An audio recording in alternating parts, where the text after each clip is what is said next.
Paano kapag sinabi ng taong nanloko sa inyo na nagbago na siya? Babalikan niyo pa ba? Ikaw una, ikaw naloko eh. Ala, bakit?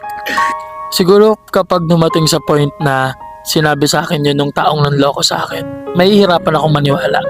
Ako yung naloko eh. Wala na akong pakialam kahit sabihin mo sa akin nagbago ka na or magbabago ka na. Once na niloko na ako ng isang tao, hindi na ako bumabalik.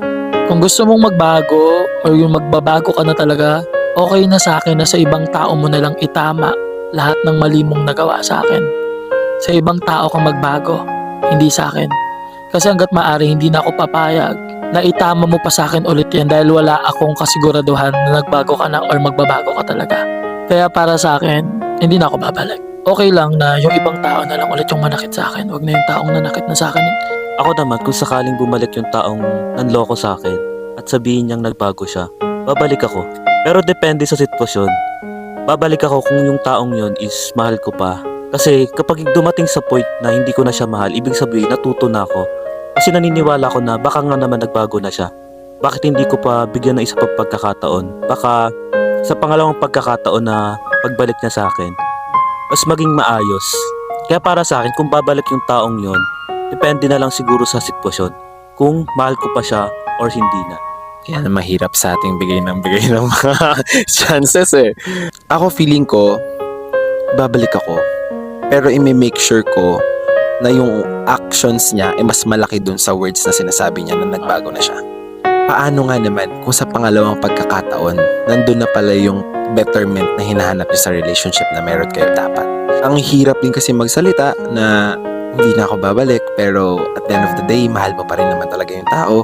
Kapag nagsisimula yung relationship, laging best foot forward tayo. Kapag nasira yung relationship, tapos magkakabalikan, best foot forward ulit yun. One thing na dapat hanapin ng mga tao is consistency din sa mga sinasabi niya, sa mga pinapakita niya. Hindi naman sa hindi ako naniniwala sa second chance. Hindi ko lang talaga naranasan. Ako kasi yung tipo ng tao na kapag nagmahal, ubos talaga. Kapag iniiwan ako ng tao, lagi akong humihingi ng second chance. Baka kaya pa, baka maayos pa, kahit na hindi ako yung nagkamali. Once na nagawa ko na yung maghabol, tapos hindi ako nabigyan ng chance, wala na, hindi na.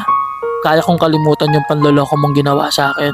Kaya ako nagmakaawa sa'yo para lang mahalin mo ulit ako pabalik. Hindi na ako papayag ulit na umiyak, mawasak, maubos, masaktan, nang dahil ulit sa'yo. Pero may mga ganong tao talaga no na hindi na kayang magbigay ng second chance kasi sa umpisa pa lang, parang inubos na nila yung sarili nila. Sa umpisa pa lang, binigay na nila lahat. So at least we all agree to one thing, no? Kapag kayo binabalikan kayo ng taong nanloko sa inyo, mas maniwala kayo sa ginagawa niya kaysa sa mga sinasabi niya. Kasi madami naman talagang tao sa mundo na pwede mo pang pagbigyan ng pagmamahal. Pero sa lahat ng mga nanonood sa atin, of course, hindi rin naman natin masisi kung gusto pa nilang balikan. Kasi again, depende pa nga kung mahal mo or hindi. Pero once na nagbigay kayo ng second chance, siguraduhin din ninyo na magtitira na kayo para sa sarili ninyo. At hindi nyo na uuliting ubusin yung sarili ninyo para sa ibang tao. Lalong-lalo na para dun sa taong nanloko sa inyo. Maraming salamat Arwin, Jonel for being here and sharing your thoughts.